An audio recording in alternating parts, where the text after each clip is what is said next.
The camera on the front of the house shows Miss Anderson and Mr. Tercero walking into the residence on March 8th. And after Miss Anderson walks into the house, she is never seen again. The disappearance of a college student in New York triggered an international manhunt to find her killer. Haley Anderson disappeared from her off-campus New York apartment in 2018. Her roommates discovered she was murdered after using the Find My Friends app to look for her.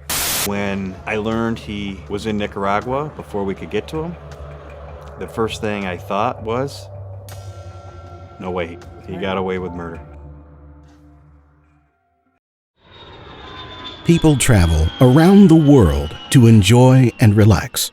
Excursions bring priceless experiences and unforgettable memories. However, this man, Orlando Tercero, fled out of the country to escape the law after killing his ex-girlfriend. How did a smartphone application help in solving this murder? And how will a dual citizen be sentenced after running away from the U.S. jurisdiction system? Today on Crime Diaries, we head to New York to explore the case of Haley Anderson. Haley Anderson was a straight-A nursing student at Binghamton University. She was born on the 9th of May, 1995 in Westbury, New York. Haley lived with her parents, Karen and Gordon Anderson, and her older sister, Madeline Anderson.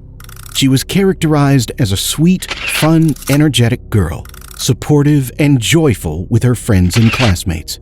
Her mother described her as a fiercely independent yet compassionate girl, based on her jolly nature of being friendly and compassionate.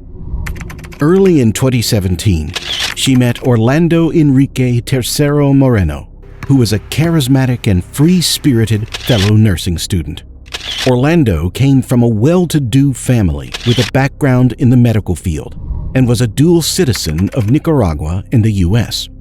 At that time, Haley came from a recent breakup, so Orlando crossed their friendship line to develop a romantic relationship with her. The two clicked as a good match since they're both fun, social, and congenial. At the start of their dating stage, Haley established that their relationship isn't in a fully committed state yet because Haley wants to graduate first. Over the course of their dating days, their so-called fling was on and off. They were seen bickering one day just to get sweet the next day. After a repetitive, toxic turn of events, Haley and Orlando officially broke up. After their split, Orlando grew more and more possessive of Haley. He would visit her apartment unannounced and stay outside of it. He was also seen driving around and sometimes stopping on the porch to smoke. Orlando was jealous that Haley might date another guy, so he kept on stalking her. Then a big red flag incident happened after a party that Haley attended. It was announced in the party that Haley went back into her relationship with her previous boyfriend, Kevin Ocampo. This severely infuriated Orlando, causing him to slash Haley's car tires. In a Snapchat post that Haley published on September 16, 2017, the morning after the party, she showed the incident where all 4 of her car's tires were slashed. They immediately questioned Orlando, who was the only person with a motive to retaliate against Haley. But even though it was all obvious, he denied the allegations. Orlando's jealousy almost got him kicked out of nursing school because the tire's damage cost over $600, which was considered a felony, a reason for him to get expelled. Yet Haley's compassion prevailed, and she did not push for any charges against him, pitying that he will face expulsion. For a while, Haley kept her distance from Orlando, but despite the red flags and warnings from her family and friends, she eventually welcomed him back to her life. She was so trusting and compassionate that she didn't look at the bad signs and gave him a chance for a change. 6 months later, on the 8th of March 2018, Haley went missing. Haley's friends, Josie and Michela, began searching around the vicinity but found her nowhere. Since she's also not answering their texts and calls, they became suspicious. The next day, March 9th, they used their iPhone's Find My Friends application, which allows users to track each other when permitted. To their surprise, her phone pinged on Orlando's house. At first, they thought that Haley was just not responding because she was too shy to let them know that she's sleeping with Orlando again. However, their suspicion led them into going to Orlando's house. While Haley's friends were searching for her, Orlando's sister also called the police to do a welfare check on him because at the time he was also being unresponsive to his family. The police and Haley's friends knocked every door on Orlando's house, but to no avail. Orlando's car was also missing.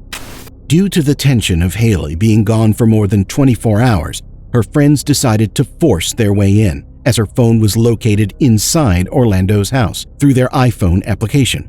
Michaela climbed first and looked inside for Haley, followed by Josie. Michaela's scream was soon heard, asking for Josie to call 911.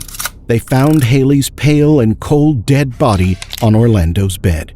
She was strangled to death. After more than 24 hours of search, Haley was discovered dead, and Orlando, the only suspect, was nowhere to be found. As police investigated footage from security cameras, it was seen that the two entered Orlando's house on March 8th, yet it was only Orlando who went out. Police traced that Orlando purchased melatonin and ZQuil, 2 sleeping aids. Orlando then returned to his apartment, where security cameras didn't pick him up for another 7 hours. After a while, he went out, but only was seen to enter his basement. Police deduced that he attempted to hang himself using hooks that were found in his basement. He also wrote a suicide note in Spanish, implying that he was a disgrace on their family because he did a horrible thing and that he was seeing his dead father soon. Police found blood stains on the floor and other pieces of evidence that he attempted but failed to kill himself. 16 hours before Haley's body was discovered, Orlando left his apartment one last time with his luggage and drove over 3 hours to New York's JFK airport. With his head bandaged, possibly from that alleged suicide attempt, Orlando boarded a plane and headed home to Nicaragua.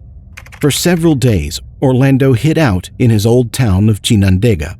4 days after he arrived in Nicaragua, he was brought to a larger city called Leon for medical attention due to his self-inflicted wounds. A local who followed the case recognized him, reported him to the police, and got him finally arrested. Orlando was yet to be charged with a crime by Nicaraguan authorities. The fight to extradite Orlando to the U.S. was extremely odd. Broome County District Attorney Steve Cornwell immediately took steps to secure a second-degree murder indictment against him. However, it will not be simple because Orlando was a dual citizen. This judicial dilemma of Orlando not being sent back to the U.S. applied pressure to Haley's defense because Orlando might be wrongly legislated and freed in Nicaragua.